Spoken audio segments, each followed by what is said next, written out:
পাকিস্তানে ঐতিহাসিক সিরিজ জয়ের পর বোনাস পেয়েছেন ক্রিকেটাররা। আর সেই বোনাস গ্রহণের সময় ক্রীড়া উপদেষ্টা আসিফ মাহমুদ ভুঁইয়া সজীবকে উপহার দেওয়া হয় ক্রিকেট ব্যাট। আর মূল্যবান সেই উপহার পেয়ে ক্রিকেট দলকে ধন্যবাদ জানিয়েছেন আসিফ মাহমুদ। রাজধানীর অভিজাত সোনারগাঁ হোটেলে শনিবার বাংলাদেশ দলকে সংবর্ধনা দেওয়া হয়, যারা কিনা পাকিস্তানের মাটিতে 2-0 ব্যবধানে টেস্ট সিরিজ জিতে এসেছে। অনুষ্ঠানে ক্রিকেটাররা অন্তর্বর্তীকালীন সরকারের যুব ও ক্রীড়া উপদেষ্টা ও অনুষ্ঠানের প্রধান অতিথি আসিফ মাহমুদ ভুঁইয়া সজীবকে দলের সদস্যদের স্বাক্ষরিত একটি স্মারক ব্যাট উপহার হিসেবে তুলে দেন।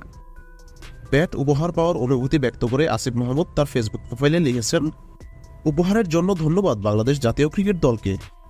এদিকে ব্যাট উপহার পাওয়ার আগে নাজমুল হোসেন শান্তদের হাতে 3,20,00,000 টাকার বোনাস তুলে দেন উপদেষ্টা। এ সময় সাথে ছিলেন বিসিবি সভাপতি ফারুক আহমেদও।